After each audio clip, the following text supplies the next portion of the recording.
Thank you, Freak. And I just want to take a look at that last fight again because it caught us off guard on the analyst desk. So we're going to do that first. We're going to get this out of the way. Let's figure out how this game actually ended before we go and break it down. We're going to pull that up on your screen, and we're just going to start rolling it out right away. Yeah, we have to figure out what happened because we were all ready to crown Impulse for this fantastic comeback. So that's it. Maple Street gets to the back line. He's actually the third assassin on this fight. He solos out Apollo, and then he goes into the pit and gets Xiao from behind. So it looked like TIP were too focused on Slushy and Cali Trolls, and they forgot about Maple, who's pretty much been a non-factor this game. To be fair, as they just pushed through, and here we're also wondering whether or not Rush should have tried to just kill the Nexus. And like, he wouldn't have had time, plus Cali Trolls had his teleport up. At the very least, we thought maybe Rush tries to do it anyway just to cause panic. But once the 3 damage dealers were down on Impulse for no retaliation kills, the game was over. Also, the top inhibitor does respond too. That's very true. Also have to power so unfortunate timing on that as well. But essentially, yeah, your hope there would be to cause panic in teammate and maybe force a couple of them to back. I mean, that game was nuts, right? Yeah. Because we saw teammate get out to an incredible early lead. They were up 8K at 30 minutes, 12-2 in kills, right? And then we watched them kind of hand the lead back. And things were all evened up, if not even tipped a little bit into TIP's favor. And then the counter throw. Yes, the counter throw. The counter throw. Let's begin at the start. Okay. Yeah, yes, exactly.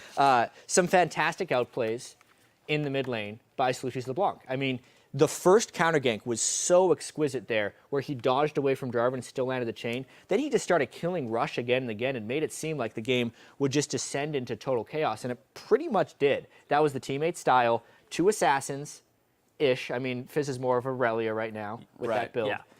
But 2 assassins that can go around and create small skirmish fights. And for the most part, that seemed like that should have been the game.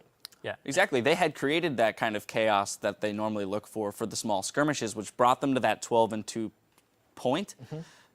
But then where you would normally expect that team comp to just roll over people now. You've got a big LeBlanc and a big Fizz. You should just win any team fight you find yourselves in. One would think.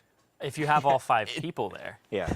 Cali Trolls takes red buff, runs bottom, has no TP, and then Slushy gets caught out trying to assassinate an AD carry. Because that's what he's been doing all game, right? You get ahead on LeBlanc, you go for those squishy AD carries, and then he gets caught by Maokai, who just has the point and click, and they take him out. And then that's how the lead actually started getting reversed too. And then Slushy goes for like Xiao at one point and gets hit by impact. Like the point and click frontline really kind of turned that around, because then it became frontline versus frontline.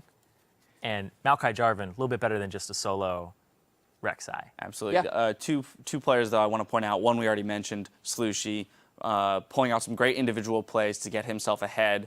Definitely one of the bright spots for teammate. As was mentioned, that's Adrian mentioned, that's who they look at as one of the big threats on teammate, but Porpoise.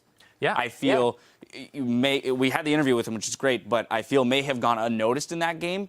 But 2-0-13 on Rek'Sai, and in his early game had incredible presence with that counter gank in the mid lane, and also saved people multiple times by showing up for counter ganks in the top lane and things like that. Yeah, he was always present, and I think he was a big part of the frustration on Rush at the early game, because even he's like, I'm down a level, down a longsword, still fighting him in the jungle. Bodies him at the double golems there, or the Krugs. Krugs, yeah. Taking all of his pressure off the map for a huge part of the early game, which allowed the skirmisher comp to just be like, all right, even though we're down in CS, we're going to group up, push Rush out of the fight so we know that it's a 1-on-2, and then we go in.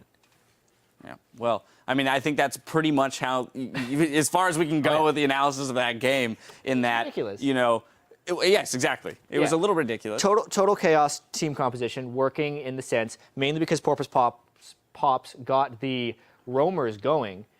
Then they start making really foolish roam decisions. Impulse starts capitalizing. We see how well their team composition works, tank lines and everything. And then at the end of the game, Maple Street turns it on and makes the one play that just decides to win the game. That's the thing is, right, he hasn't really done a whole lot this game, but it's like that one play, even though they had all these throws and stuff, he's the one person who actually was relatively consistent on the team and then shows up big in the last fight. So if I had to give like an MVP for that, it would probably be Maple off that one thing. It's also the threat of moving into those late games because of death timers. Now, we do have to mention a tweet that we got from @AwesomeRob, who's figured out our secret to a good analyst segment. He writes, "Something LCS has taught me. holding a pen while talking about something makes you 20% more factual and 20% more professional.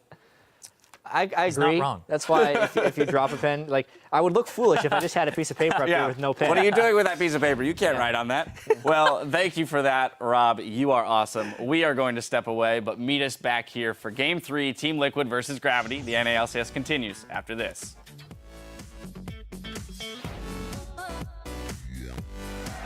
Let's get back into the action with the rematch between Teammate and Team Impulse. To the real thing, Slushy and the team coming up. Dodo takes that one. The teleport's gonna be right on the team. Shoot him by. Okay, left side. Okay, go, right side. Piss. I'm healing you. Piss. Nice, Go. Long enemy. 10 seconds on my W. Okay, it's okay. Dragon? Quick draw and flashing out. Dip, dodging, doing everything they can, but Impulse has their number. Ezreal! I got him. Jarvan! Mid! Teammate pull the trigger as